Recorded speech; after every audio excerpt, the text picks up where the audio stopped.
advertising has to be there, how can you actually have it in a world today where nobody wants anything to disrupt you? How can you have it in a process where it engages you? And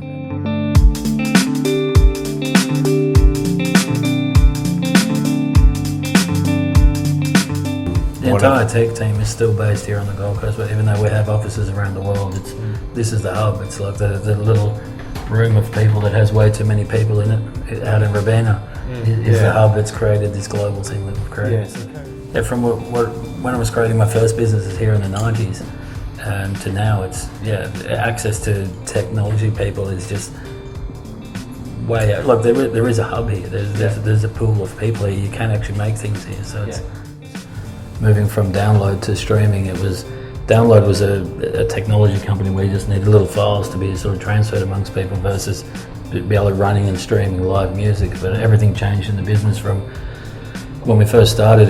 We thought 5 to 10 million would actually get us to the point where we have somebody else come on board or IPO or trade sale or something, and maybe a few years. And then once the whole sort of market shifted, our whole business had to shift and had to change technically and financially. And 8 years later, we're now $180 million into a process that we thought was 5 or 10 in a very simple, I think, like you said, like a download, very simple sort of technology to this like massive media technology that we have there at the moment, broadcast media.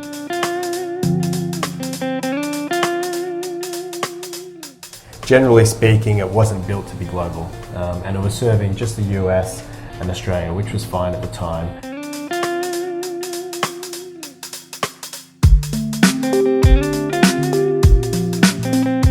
From a technology perspective, it is really worth pointing out that I think we're probably one of the most cutting-edge companies in Australia with Amazon. Like we've tried containers like Docker, we've done microservices, we're now using serverless style solutions. We're using every part of the system, and I think that's why Amazon likes us, because we've got so many parts. It's extremely innovative what we're doing in the Gold Coast there. Right. Originally, it was set up in some servers in Phoenix, so it's very monolithic if you look at it that direction. There were some good choices made in using Java as a back-end service and things like that, but generally speaking, it wasn't built to be global, and it was serving just the US and Australia, which was fine at the time.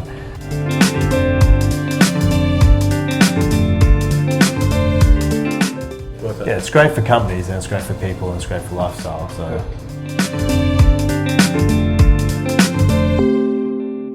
Our platform is focused on addressing that 98% that I was talking about, the ones that won't pay for music. Yep.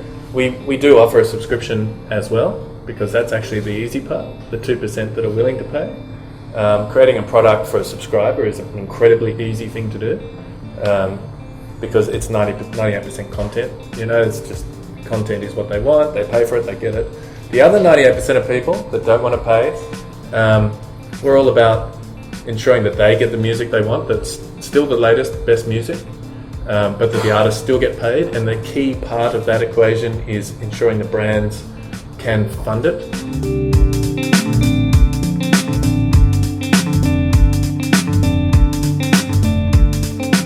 And our greatest innovation is nothing to do with music per se. It's about how do we reinvent advertising to ensure that it can be what it has to be to support a great user experience for users that listen to music and they don't just get bombarded by irrelevant ads that suck and just ruin their user experience and disrupt everything they're trying to do on the product. But whilst also delivering great engagement to the brand. Some of the best digital content on the web is created through brand. I mean, someone's got to pay for this stuff to be created. So they create it along certain lines of content or messaging that aligns with their values and their aspirations and ties them back to their audience, and it's great stuff to watch. And the problem is that a lot of they create this stuff, they know there's value and people want to watch it, but once they've stuck it on Facebook or put it on their website, there's sort of nowhere else to go for this stuff. And the problem is they put it on their website and people don't come to their website that often, so they need to find a place where people will consume this great content, and Guvera is sitting there as the perfect channel. So I think innovation's core to making something compelling, at every level of the business.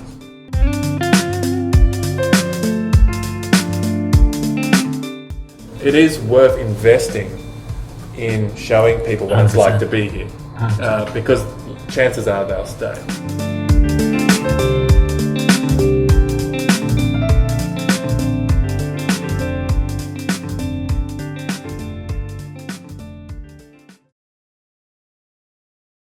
So today, for the Mental Revolution, we have Claes Loberg, Damien King, and Rob Snell from Guvera.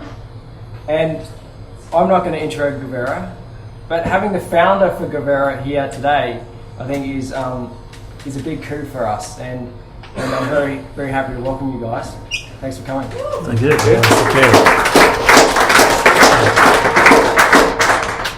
So Claes, for those that haven't heard of Guvera, which, you know, they should not be in this room, but maybe the people that are listening on the podcast later, really brief background. What is Guvera? Guvera is a music streaming company, launched here in Australia. We've been running now. Calling Melissa, mobile. Friggin' soon. If you could just all turn your mobiles off, that'd be great. And this is our CTO. I worked out how I can turn off my phone. So Melissa wanted to hear the talk. Just dialing her in. Guvera is a music streaming company that we set up here about 8 years ago, actually, here on the coast. I had an agency that was actually based here on the coast, and it was based here on the coast and in London. And at the same time, I sat on the board of a thing called the Branded Content Marketing Association in London in about 2003 to 5, and that was a company that was set up trying to figure out what's the evolution of advertising from the 30-second spot into digital, when people can sort of click past and get around all advertising. And the concept was branded entertainment. So at the time, you had the BMW films and a bunch of content that was being created by brands around the world. And I pitched this idea at one of the sessions was, what if instead of trying to get brands to actually create their own content, what if you could reverse the concept of advertising and brands could actually curate content to become the aggregators of content? And so the idea was that brands will become channels that you go to for film and music and television and everything. And the starting point for us became music as a concept. It took a few years to actually pitch until we raised the first money. And then once we had the first money, we started with the music industry, working with labels and getting them on board, and then getting advertisers on board. The idea being that you can create a channel that houses all the content that personifies a brand. And that's basically what Guvera is, in the concept of from an ad or media point of view, and then from a consumer point of view, it's just free music. Yeah, excellent. That's it in a nutshell. Yeah, great. So I mean, the startup, when Guvera started, Yep. did you dive in and create a prototype, or? Yeah, no, it was from the first idea, which was about 2005 when it was pitched. We developed a first little sort of demo version of what would actually happen. It was all built around a download model back then. It was very different to what it is today with the streaming model. And once we had the concept, we actually took that around and presented it to advertisers to actually get some of the biggest brands in the world on board. It was pitched in New York and London to Heineken and a couple of other brands. And once they were actually interested in coming on board, then we took that as a concept out to investors and funds around the world and actually pitched to try and actually raise the money. And literally did pitch for years. It was like 3 years in the process before we got the first money. But people didn't believe that we could get the music rights and the process that we could actually use, the way that advertisers could use it and actually build their channels within pick and choose what they wanted to have within their own channel. Yeah, excellent. And so on to you, Damien. What was life before Guvera? Life before Guvera, it was a little bit different. I was in the UK for about 6 years. Previous to that, I was in Australia for 3 years, and then the UK before, so 9 years. I tend to work on 3-year plans. That's sort of how I work, and sort of always been attracted to engineering and enjoyed that, and had a mixture of both corporates and startups. So I worked for contracting, which I recommend anyone to sort of go contracting, because you get to see such a great insight into different companies. So experience in the UK is fantastic. So I worked for British Telecom, BBC, GlaxoSmithKline, and you see a lot of what those corporates have to deal with in their IT departments. I then came back to Australia and worked for a startup in the fintech space in Melbourne and saw some of the struggles they had to deal with. But I was getting a real taste for startups, and I really enjoyed startups. And then when I went back, I worked for the last 6 years prior to Guvera at Virgin, and I really had a great time there. And you know, when you join Virgin, you sort of have to read the Branson book and the many books actually he's got now. And that really inspired me around startups and things like that. So I went on to create a startup over in the UK, 2 startups actually. One was What to Do and the other one's Be Liked, which is still going today. And for Virgin as well, I worked in the digital entertainment space. So we delivered the first set-top box application for Twitter. We delivered the first Virgin app globally, which is an iPad app. And we sort of started to use Agile and cloud quite a lot over there. So I got my first experience. I think I went to the first Amazon conference in London in about maybe 2007, 2008, which consisted of 20 people. And Werner, who's the CTO of Amazon. So I got first-hand experience of that and started to get a lot of good sort of practical ideas on how to work with startups and clouds and things like that. So what brought you to Guvera? Guvera, yeah, exactly. Get the name right, Guvera. I hadn't learned how to pronounce the name either prior to coming back. So one of the things is family tends to move you around. So and I think that's one of the hard things with Gold Coast. There was sort of no need for me to come to the Gold Coast. I was getting a lot of offers out of Sydney, like SBS, and you know, having that media and that digital experience. The draw is straight to Sydney. But my wife's family were in Brisbane, and we thought we'd sort of try it out. And I got in contact with Mitchell and Lake, and Kyle was the person who introduced me to Guvera. Yeah, awesome. And Rob, what was life like before Guvera? Mixed bag, not too dissimilar to Damien. Actually, I'm in tech. I was a programmer by degree. I've always been on the business side and always been on product. So I've worked in from consulting, corporate side of things. I spent some time in the UK with B Sky B. Around the same time, Damien was with Virgin. Always developing products, either for corporates, in-house products, or external products for clients. But I've always, you know, product transcends tech as well. So when I came back from the UK, I actually dived into hands-on, on the ground, developing a product that was physical. So I actually purchased and ran a motel for 2 years with my then girlfriend, who was the gutsiest person ever to come and run a motel with a boyfriend in central New South Wales, and literally to have a product that you are living in day to day. 1 minute you're consulting to B Sky B or City of London Telecom on how they combine 3 different intranets and network routing products across Europe, and then suddenly you're cooking bacon and eggs for 30 people every morning. Is quite an interesting transition, but it's still the same problem. That is, how do I get people to want my product, and where does it sit in the market, and how does it work, and how's it going to grow compared to other ones, and all that sort of stuff. It's still the same problem. So incidentally, we've still got that motel, and it's doing well, but I came back to tech. Was part of a startup in Sydney again, which did very well in the human resources web space, and this was about 2008, so it was around when iOS started to take over, but that startup at the time was very web focused. But we won the Asia Pacific Amazon Startup Comp with that, and came in the top 5 globally. We pitched to the board of Amazon in Palo Alto. Didn't end up winning, got taken out by Fantasy Shopper, which is a UK-based thing where you can actually shop for real products in real time and have almost like a fantasy league thing based on your shopping taste, which was interesting. But that's the kind of way the space was going.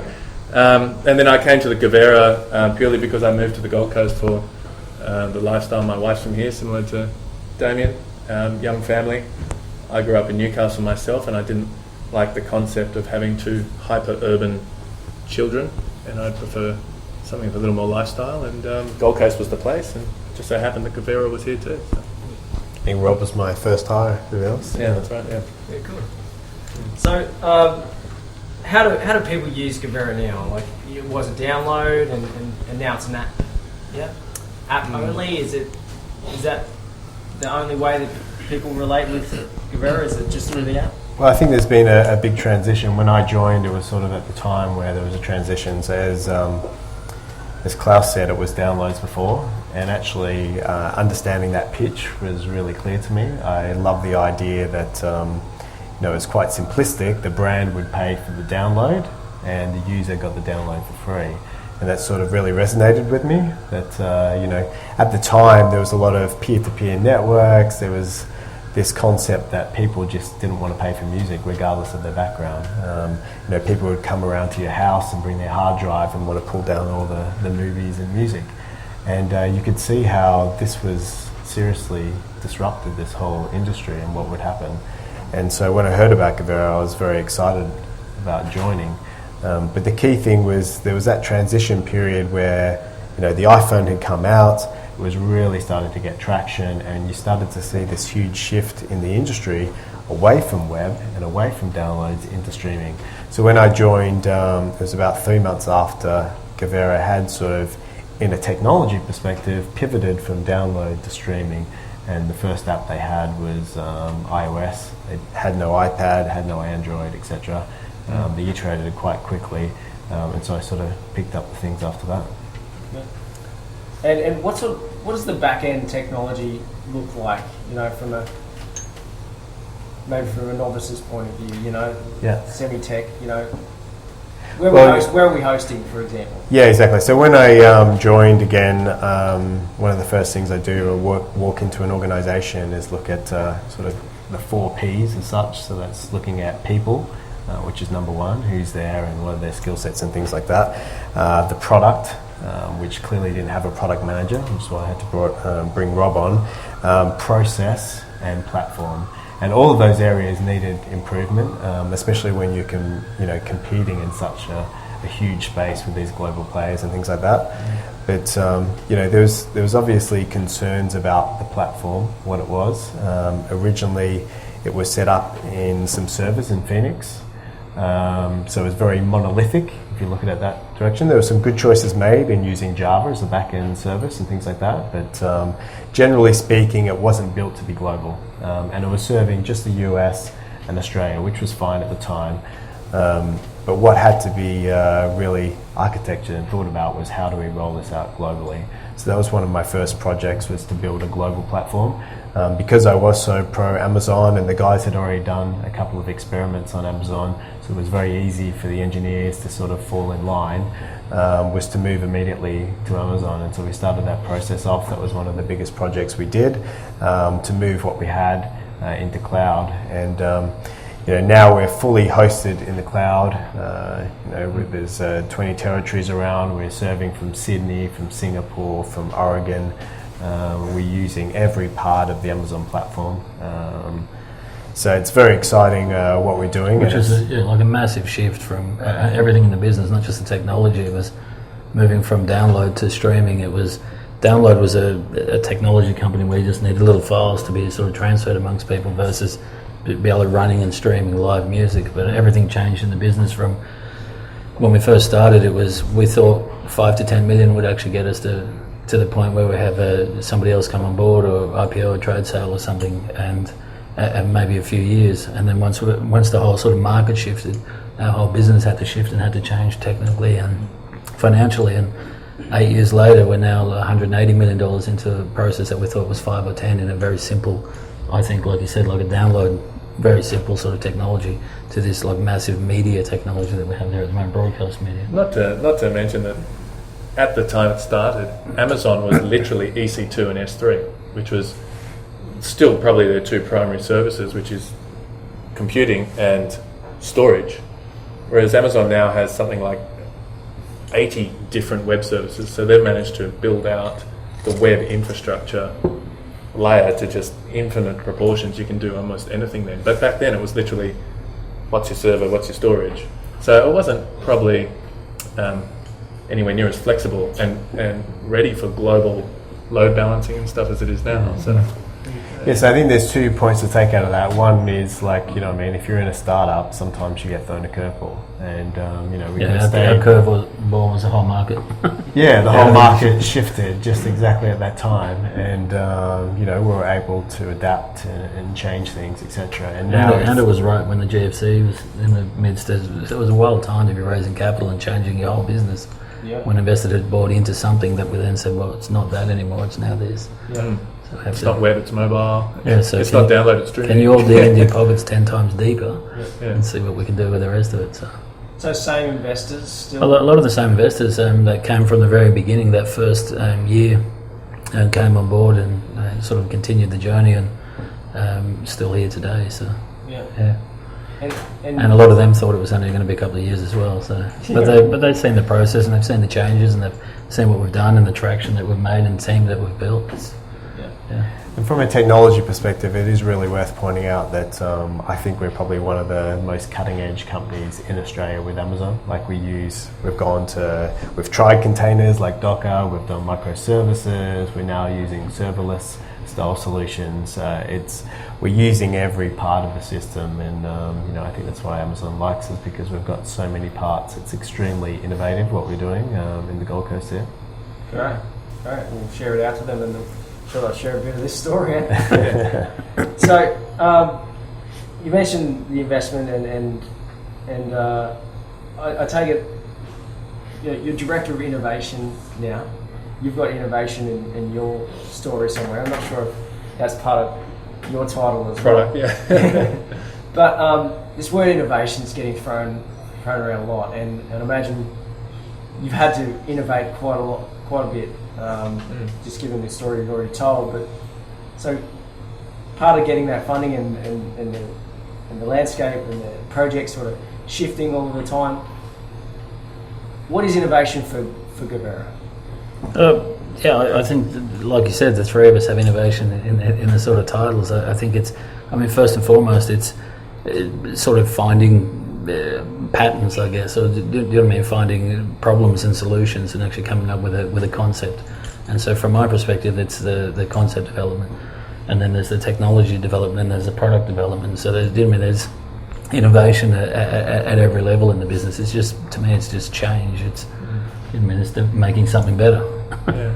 But I think for the actual innovation portion has to be in the first pitch. I think the reason why you guys did manage to raise capital and have always held the attention of investors or anyone globally. Sorry, I think it's my microphone that's doing all the noisy thing here, so I'll move it now. Is that the problem you're trying to solve has to be wrapped in something compelling. So, if you look at, probably the easiest way to explain it is if you look at people like Spotify, Deezer, Apple Music, Google Play Music, Tidal, all these guys, they're subscription products. And there's a very, very known landscape there. They're all going for the same pie, right? And which is, how do I get someone who's got money to pay for the music, right? And literally they're fighting over the same portion. And estimates are, these have probably changed since I last said these figures in the last, year or so. But estimates are something like there's 2 billion people that listen to digital music, and there's something like 40 million people that pay for it, right? So there's 2% of the people that listen to digital music actually pay for it. Now, Spotify and Deezer and Audio, all these guys, all these subscription players are fighting over each other for the 2%. And how can they value add to get the 2% to pay them instead of the other ones? And everyone's sort of blocking their ears about the 98% that are listening and just not paying for it, right? So in trying to tackle that problem, the only answer is innovation. And I think that's what's so compelling, is that what you're pitching, day one, we're trying to solve a problem that requires innovation. And everyone can see that. So I think innovation's core to making something compelling, at every level of the business. You bring that right down to technology as well, where obviously you need to breed that innovation. You need to have a team that that has the autonomy to be able to innovate as well. So it needs to be not only top down but bottom up, and we really have tried to do that at Guvera. We've kept the team small. When you keep the team small, you allow for that input into product and things like that. The entire tech team is still based here on the Gold Coast, but even though we have offices around the world, this is the hub. It's like the little room of people that has way too many people in it out in Robina. Is the hub that's created this global thing that we've created. Yeah, so co-location is really important to have people there. We see that's an important thing. But we also have initiatives. So each year we do a hack day, Guvera hack day, and people get to self-organise. They get to pitch their own ideas. The teams decide who they want to go with, and then they build a product in 30 hours, and then you get some medals and things like that for pizza and beers. And it's amazing, some of the stuff, but all throughout the year, so that's obviously something for innovation right there, but all throughout the year people are having that opportunity to input into the product, which is a really important thing, so they can feel like they're contributing to Guvera and the overall strategy and things like that. And so you breed that innovation in already a disruptor of the disruptors, in my opinion, Guvera is. So you have innovation from top right the way down to the bottom. Excellent. That's exactly what I want to hear. It's great. Tick. Yeah, so it's a streaming service, music streaming service. It's not the only one in the world. So what are you guys doing differently in that space? And you almost answered that question just before, but throw it to any one of you.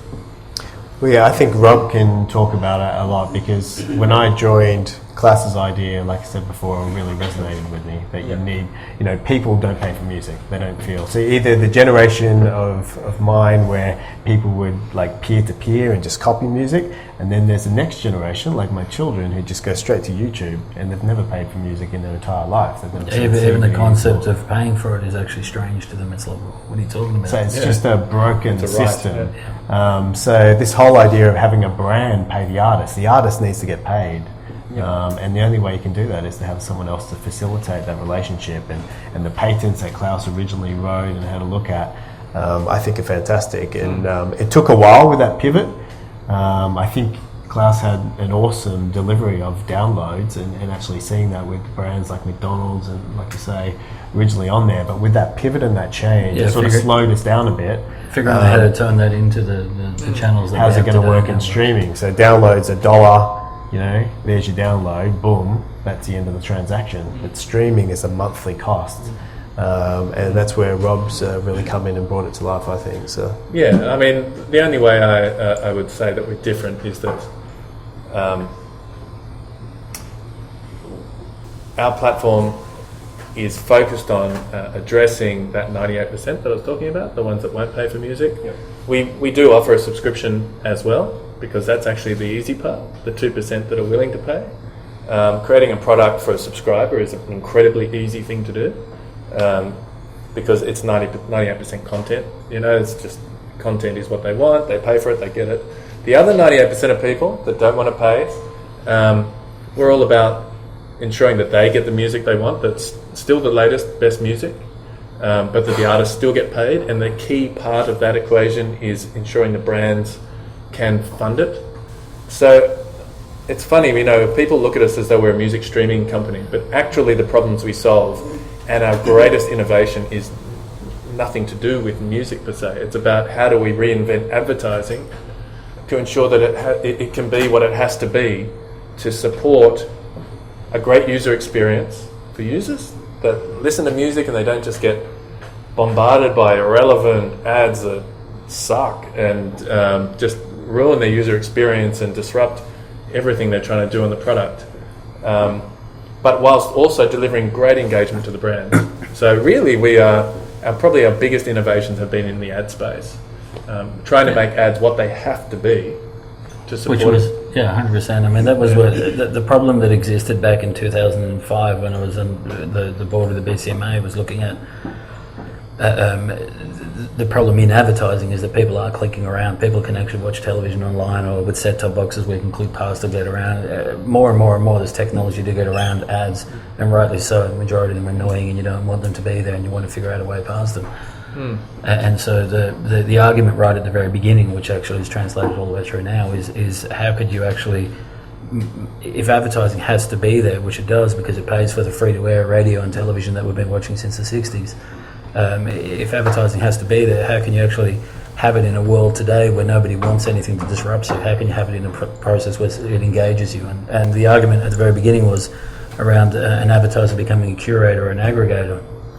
Was it a brand could potentially become something valuable in the content space where you could actually choose a brand that sort of embodied a bunch of content that you'd actually, if you went to Coca-Cola for entertainment, what would they have at Coca-Cola? It'd be summer, fun, youth, anything that fits in their sort of brand world.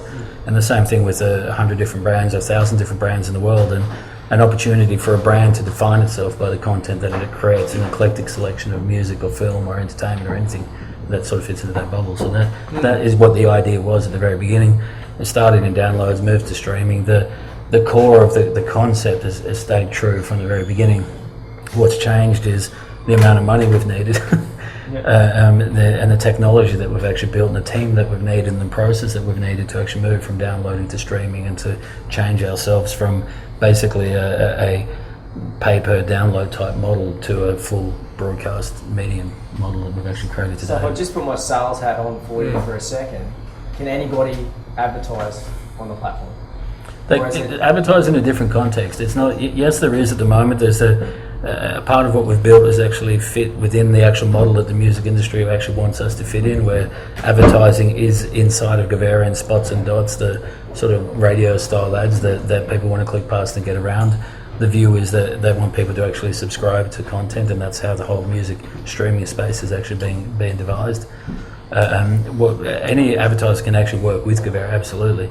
To us, the most valuable way to actually work with Guvera is the concept of building brand channels, where an advertiser comes on board, builds their own channel, and actually curates music, where it's almost the rise of a new person inside of the ad agency or inside of the brand that becomes the brand owner of the personification of a brand, where a person can actually choose these are the artists, or this is the category or the genre or the concept, or even a weird eclectic selection of music in a specific genre. A brand could potentially stand for a subgenre of content. So the most valuable part of Guvera is when a brand truly understands and embodies that, where they actually don't just create a channel as an ad hoping to capture our audience, but when they use Guvera as a tool to create the embodiment of their own brand, and then actually use that to actually reward their own current customers. And so that part of what's happening at Guvera at the moment is actually the most interesting part. Like, we work with Harley Davidson in India, where they created a channel, and on their channel they created a whole bunch of different playlists that actually fit into sort of everything you'd expect from Harley Davidson, from sort of rock to classic to sort of country rock, and sort of all sorts of things that fit within the target audience that they're actually trying to go after. Once they get all those playlists together, then any of the users on Guvera can follow those playlists and follow the channel in exactly the same ways you'd follow any social media channel. So Guvera becomes this new tool for brands to actually use to connect with people with their own social channel and their own curation of content. I don't know if that answered the question. I went around in circles. I mean, it's great how you've seen the original concept of just connecting the brand with the music. So, great example with Harley Davidson, rock riders, etc. Today we have Good Life in Australia, and it powers a lot of our workout, running and gyms and things like that. But something that's really developed in the time that I've been there is also to allow brands to talk about their personality and their story and things like that. And one of the key things is products. And so one thing that's very innovative is we've allowed products within the app. So we want people to be listening to music. They've gone into Good Life. They're looking at certain music and listening to it, but they can then look at products. They can get a discount on their gym. They can look at certain products that they have. And Bose, for example, has headphones, so you can browse the headphones whilst listening to the music. Yep. So we're giving the control back to the user, and that's something that I think Rob's worked really hard on, so that no longer is it disruptive, but actually it's something that's a nice experience. You're actually improving. Yeah, 100%. I mean, the idea is that you'd see an advertiser as curiosity, like, I wonder what that advertiser actually has in content. By clicking on their channel, you're effectively using them as a conduit to try and find music. I mean, the biggest problem that we've found since the beginning was that people don't know what they're looking for in music. They actually just want to click on genres or click on something and have somebody else curate or organise it.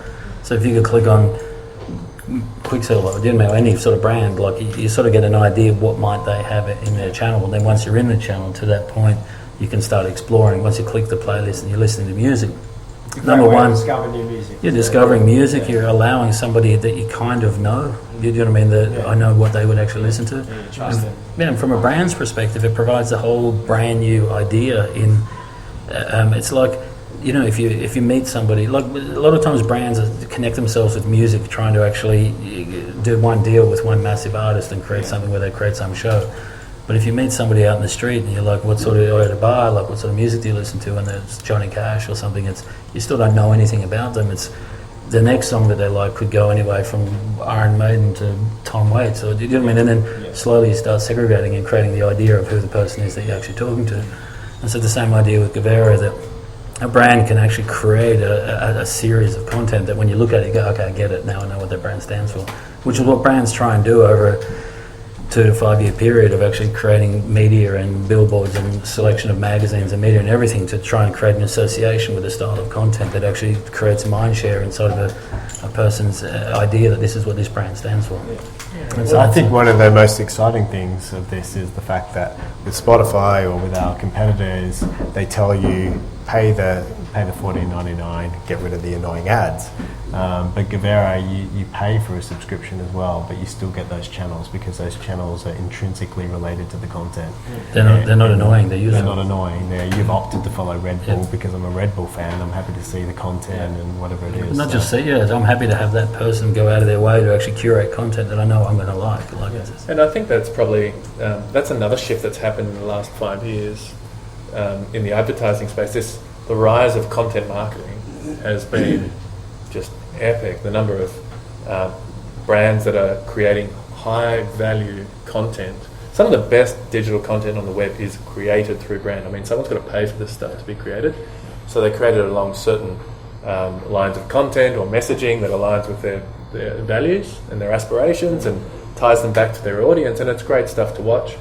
And the problem is that a lot of these, they create this stuff, they know there's value and people want to watch it, but once they've stuck it on Facebook or put it on their website, there's sort of nowhere else to go for this stuff. And the problem is they put it on their website and people don't come to their website that often, so they need to find a place where people will consume this great content. And Guvera's sitting there as the perfect channel. So you'll see on the brand channels on Guvera that when you come into, say, the Good Life channel, that they have, or even Priceline actually, that's one that's going gangbusters at the moment. There's about 15 different videos on the Priceline channel about all the latest products, how to apply the different makeups and stuff like that. And this is the type of content that users are watching now. So gone are the days of people going home and watching 2 hours worth of television to get their media fix. They're now watching a 5-minute video here while they wait for the bus, and then they're reading 2 articles on the bus, and then they're going to work and they're doing some work or going to uni and sitting in lectures, and then they're having a coffee and they're watching another video somewhere, and then so their actual media consumption now is broken up into 25-minute slots throughout the day. So if you can bring that content to them, so they put on their music, they grab it from the Priceline channel, and then they watch 3 videos on how to apply mascara. They're watching it on YouTube anyway. These videos are getting 2.5 million hits on YouTube. So why not bring it to where they are anyway? And that's kind of how we're tapping into branded content that is compelling, interesting, tells a brand message. There's a reason for more brands to spend money effectively on the concept of creating channels and creating places, and effectively deliver more money into that music industry now that can actually cater to the 98% of people that aren't wanting to actually pay for content. So it's great. That's our market there. Our market is a 98%, and we're kind of like solo on our own out here waving little flags. So what outside of the app, what innovation outside of the app is happening, like for the company as a whole?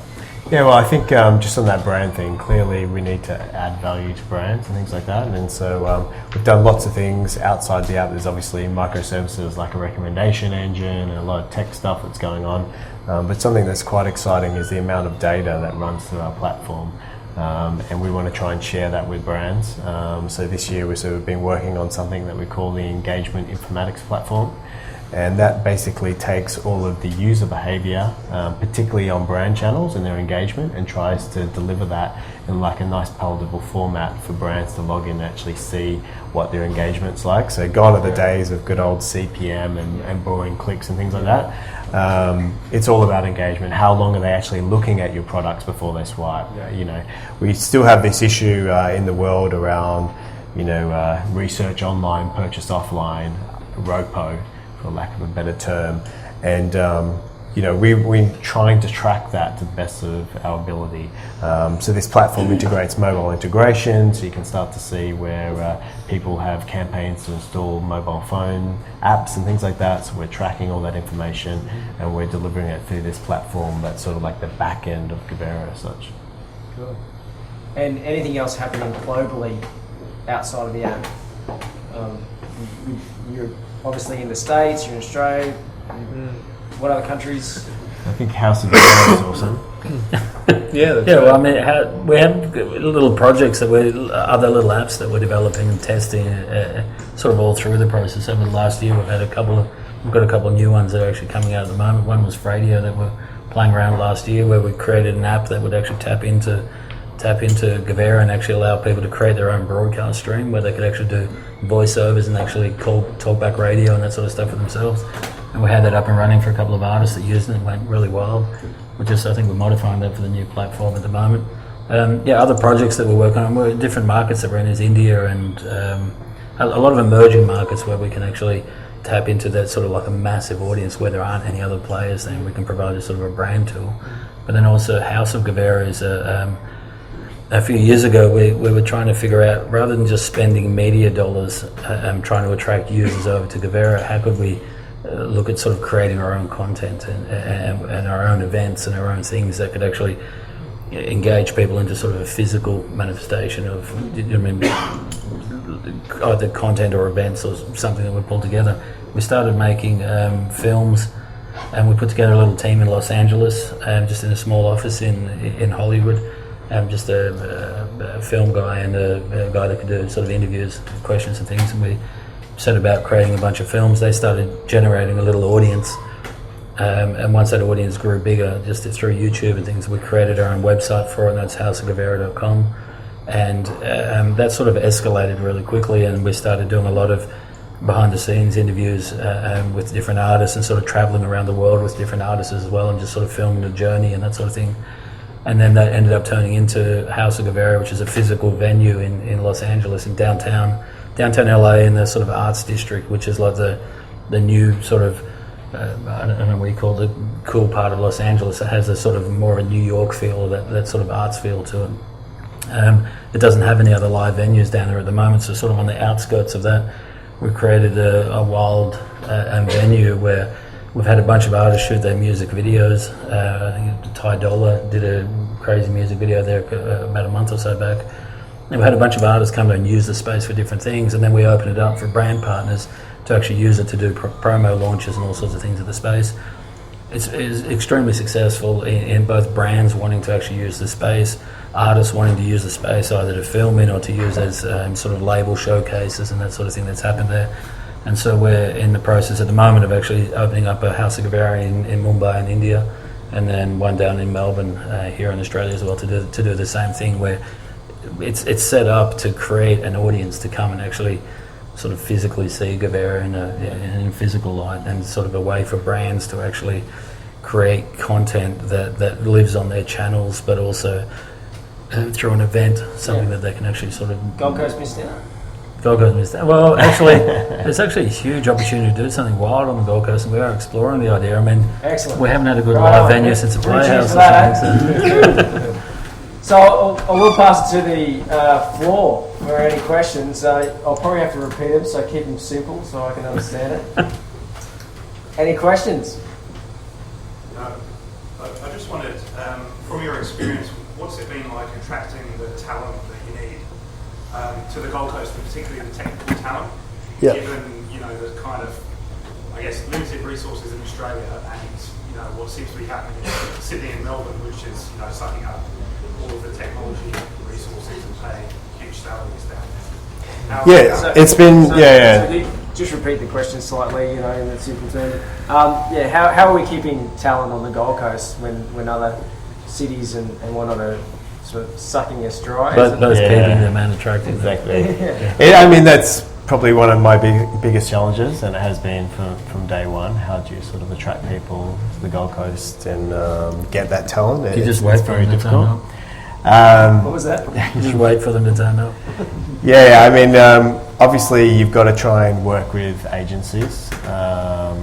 You need agencies that are trying to find people like Rob and myself, which have maybe come from London or from the US that are thinking about moving back to Australia. I think that's been one of the easiest ways, is to sell the lifestyle of the Gold Coast. And people outside Australia tend to think, well, the Gold Coast is the typical, stereotypical Australia, the beach and the sun and the great weather and all that type of stuff.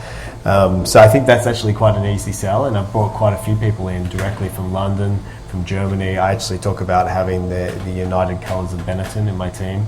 I've pretty much got people from every country around the world, which is fantastic. There is a bunch of people from local here as well. But yeah, locally. And Foster, and that's. I mean, I even remember I set up a company here in Australia in the 90s, a web development company, Hyro, and that was back then. I had to find all the tech team here on the Gold Coast, which was finding people and training them, actually building them into what we're creating. And I think, to Damien's point before, we're creating a product with no rules, or we're literally figuring it out as we go to some degree. So a lot of times we're bringing in talent from overseas, absolutely, but we're able to actually take people locally and actually turn them into local rock Yeah, stars. we have like a local program where we try and bring in grads and things like that. And for example, into my test team, I found a really good idea to actually bring in engineers that don't have commercial experience and put them into testing in QA. And that gave them a great opportunity. And I've seen multiple guys from that area learn the ropes and then come out. It's been very good commercially for the company. It's been great for them from a succession plan and moving them through. So that's been fantastic.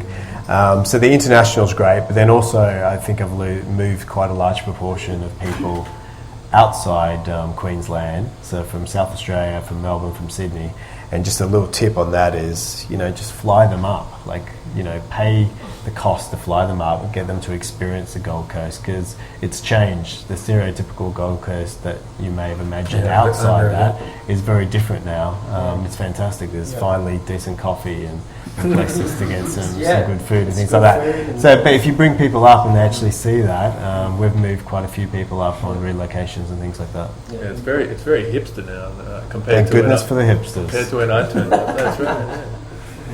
You'd agree, Claes, it's changed since you started? Oh, absolutely, yeah. I mean, from when I was creating my first businesses here in the 90s to now, it's, access to technology people is just way out. Look, there is a hub here. There's a pool of people here. You can actually make things here, so it's definitely. Excellent. Everything before was about training people and trying to figure it out as we went. There are people here. There's definitely talent here. Yeah. The other side of it too, I think, Damien, you'll agree, is that once you have managed to show people why it's so great to be here and get them involved in the business and get them involved in the lifestyle of the Gold Coast, the retention rates are incredibly high because you're not competing There's no with other jobs. you're not that's Don't say that. It's going so well. But it's true though. Like what you get is people that have found something that they really like and they're engaged, compared to having to constantly battle with getting offers here, left, right, and centre that go up 15-20% every time they do these sort of diagonal jumps. Working with other people, it's crazy. So it is worth investing in showing people what it's like to be here, because chances are they'll stay. Not like flying people up and then thinking 2 months later they could be gone with a better offer anyway. It's worth it. Yeah, it's great for companies and it's great for people and it's great for lifestyle. So. Any other questions? Yeah, I got a question. I love hearing this idea that the Gold Coast is an awesome place to run a tech company. I'm Councillor Tozer, working in the city of Gold Coast, but I'm interested to know what House of Guvera on the Gold Coast might look like. My two great loves is live music, I mean, the tech industry. So tell us what House of Guvera Gold Coast might ideally look like. There's actually no immediate plans, but I like your enthusiasm. And I mean, personally, I think there's a massive opportunity for something to do, some proper live venue here on the Gold Coast. I think there's been them in the past. For whatever reason, they're changing, and I've heard some more are closing down now down south. So there's a definite opportunity to do something wild here. And I think Guvera has the opportunity with the scope of artists that we work with globally. One of the reasons that we're setting up a venue in Mumbai is because we have access to artists that actually want to do wild things with us. And so we can bring them to and do some sort of unique events. And we could definitely do the exact same thing here in Australia, be it Melbourne or the Gold Coast. Obviously, I'm backwards and forwards here. I'd love it if it was an awesome live music venue that was actually here. Nothing immediate, but yeah, like I said, I love the enthusiasm. There's a lot of momentum growing. And Nightclub just had 1,800 for Cat Empire the other day, and just got great little outside venue out there. So Robina, Southern Beaches, keep your eye out. We're cheerleader. I love the idea too. Yeah, cool. Any other questions? Yeah. Yep. A lot of Australian startups actually doing the proof of concept here locally, and then they move to Silicon Valley and raise the funds there, like move their headquarters there and working from there, because obviously valuations are higher and talents are more expensive, of course, but also easier to get. And like you either get it or not. Like, why did you end up to raise funds here and still get it here? Yeah, I don't think it. Do you want to repeat the question? Thanks, mate. Sorry, I just realised I'm jumping in and just answering things. People are like, what the hell's he talking about? I'll try to frame that briefly. So, why is it that you're keeping your HQ here and not going to Silicon Valley like plenty other startups? Or raising funds. Yeah, the question also said it's easier to go there to Silicon Valley and actually raise the funds there and stuff. Yeah. The reality is, it's not easy to raise money anywhere. I don't care who says that. There is no easy way to raise money. I first-hand with Guvera, when I first came up with the idea, sketched out the first concept for the patent that we'd have in the product that we'd had. That was in 2005 or 2004. It was 2008 before I got the first $1 million in the door and actually figured out how to actually start doing it. And I pitched this concept in the Valley, in New York, in Singapore, in London, in Stockholm, in Sydney. Like, I literally pitched to anybody and everybody that would listen. And some people that wouldn't listen, I still pitched anyway. There's no easy way of doing things. I think the stereotypical concept is you come up with something and you take it to the Valley and it just goes crazy and money's thrown at you. Money's not thrown at you anywhere. It is even harder to actually raise money here in Australia, but we've had a ridiculously supportive investment firm that's actually came on board with us at the beginning that actually helped us with that first 1 to 5 to 10 million. And then they've taken it through and become more heavily involved to take us to the 20 million, 50 million, 100 million plus. We just had the right partner that actually took us through the process and the right investors that were actually on board to actually take us through that process and actually work with us over an 8-year period. And if you think about that, there's a bunch of belief and sort of following that they've actually jumped on board with us. I don't know whether it would have been any easier going to the Valley to actually make that happen. I definitely think from a talent perspective, there's a wider group of people, but I think to the point that the guys are saying, that the people that we've got here have been loyal to the company. Some of the people that are in the room here tonight actually were part of Guvera right at the very beginning, and they've been here for 7-8 years in the process. Developing any kind of business anywhere, it's trying to find the people, it's trying to find the money, it's trying to find everything. And crazily enough, in this small little corner of Australia, it's just worked. So to me, it's like where it works, you stay. Yeah, and also, we have looked at opening offices in San Fran. I was in San Fran in September last year, just working with recruiters. They, again, actually trying to put a plan together for an organisational structure and the sort of costs and things like that. And it absolutely makes no sense from a business perspective, from costs, to be set up in San Fran, the amount of money that's required. It just doesn't compete to the Gold Coast. Just from a numbers perspective, you look at that, people can look at us in Australia and look at $180 million and think, what did you do with 100? Do you mean, what have you created? But some of our competitors, you're talking about hundreds of millions, $1 billion in investment created to actually create their business. you mean you need that to be out there, you mean doing that in that size. What we've been able to do here, we've been able to do it on the budget that we have and create a real global contender in the concept of what we've created inside of a very small little vessel. And a great example, I think, is looking at RDO. RDO being obviously founded in San Francisco, it's having awesome user experience design, having a great network of people in San Francisco, having a great funding there as well, and still, little Guvera's outlasted RDO. So it's not necessarily all about the location, it's one about the idea and the execution of that.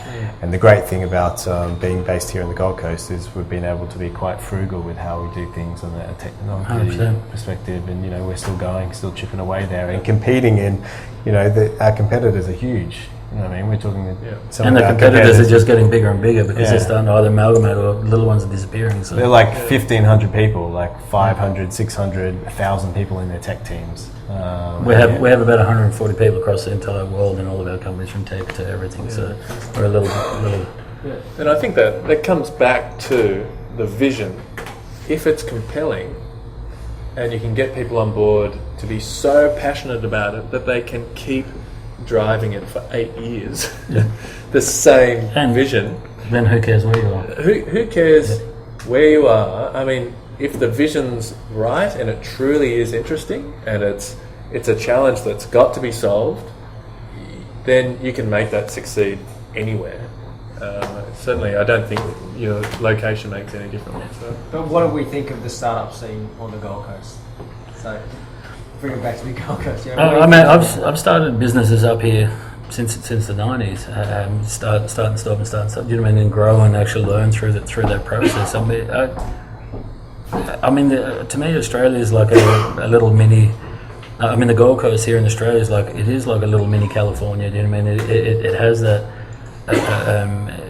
sort of concept of people moving here for lifestyle and sort of wanting to create and actually do it.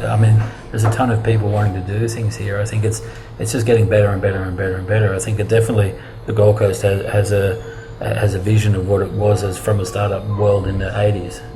Compared to where it is now, and it's miles apart. What's here is there is investment here, access to the starting point. Our investors that actually came on board with $180 million. The company that is from here on the Gold Coast. Think about that. Like that wouldn't have existed. 2 decades ago. There's more investors that are actually coming to the Gold Coast, looking to here. There's a little mini tech hub that's actually happening, where you are seeing little companies emerge and come out of here. So you're hearing that when you're overseas? Well, yeah, no. I'm telling that when I'm overseas. But to me, it's happening here. You can see it around you. You're reading the papers. It's like little companies are starting here and turning into something big. To the point that the guy made earlier is some people are actually then venturing offshore. You don't have to, though. You can actually stay here. The Gold Coast is turning into the little hubs are turning up everywhere. You see little buildings that are set up as, what do you call them? Little incubators and that sort of thing that are just appearing more and more. And from the Robina or Varsity Lakes, or all sorts of places are starting to turn into little areas that tech people are congregating in exactly the same ways they would in the Silicon Beach type concept or the Silicon Valley type concept. But even talking to some of the guys tonight, some of the innovation going on here is awesome. I've not been in this forum for a good 18 months because Damien doesn't let me go home. But it's really changed even since 18 months ago. The number of interesting things going on here is just phenomenal. And I think the thing is, this place already has the best thing naturally here, and that is what you get for free here is phenomenal. Living in London, you couldn't leave your house for free. God, there's nothing for free there. Here, you can live on coffee and a few biscuits and still have the beaches and whatever. You can still code for a week, and you're still living on that pack of arrowroot biscuits and a few noodles, it's literally it's like what do you need the cash for, to me that's a great space for people to have the freedom to think, why don't I try something? And clearly it's happening. There's a lot of people trying some amazing things. Yeah, and it's easy to. There's little businesses have spawned outside of Guvera of people that are inside of Guvera that have jumped out and started doing their own project and stuff as well. And they're able to muster together little teams of people, either inside or outside. And actually, to me, like 20 years ago, that didn't exist here. So it exists now. So you can literally spawn an idea and find a couple of people to huddle together and actually make something happen. Yeah. It clearly help having more Guveras or large, the 40 plus teams here, and it'd be great to attract some of the bigger businesses here, and then they would really put that stamp of authority. Bounce off each other and actually grow into a bigger industry. Like a Googleplex would be great. That'd be good. Yeah, Absolutely. Guveraplex. Mate, go for it. Some journey. We're up for it.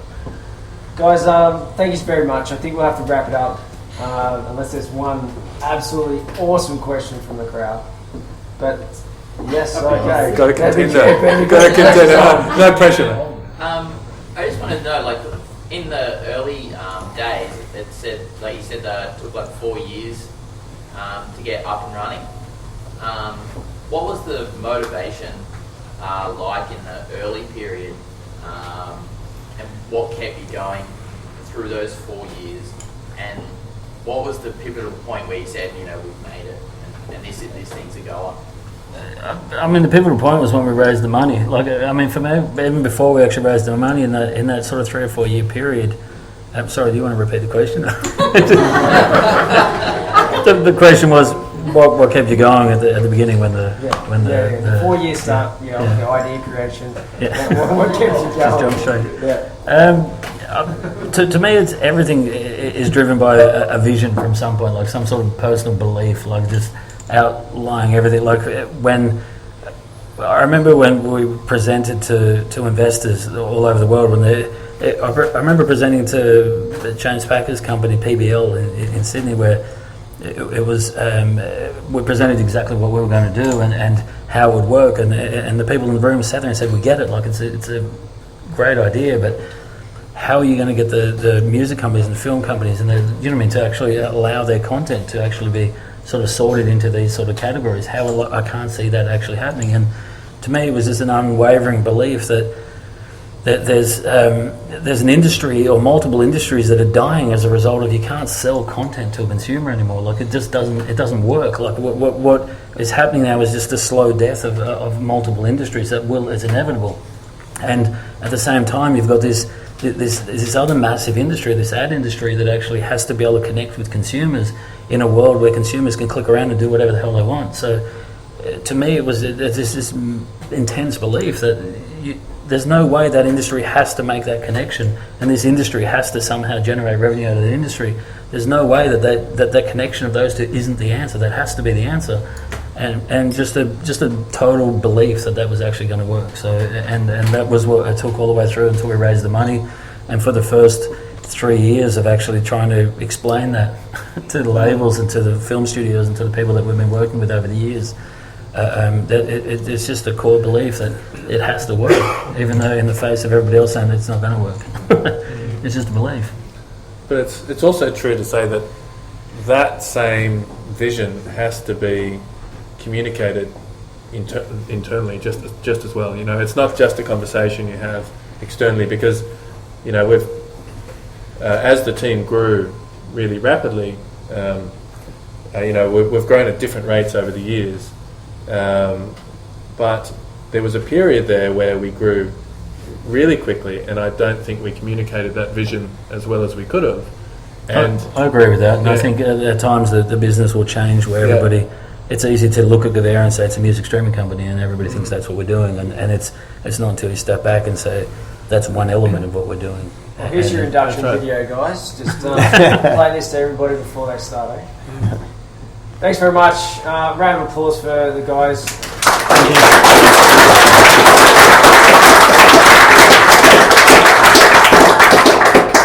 And that pretty much concludes tonight's proceedings. How do people stay in touch, guys?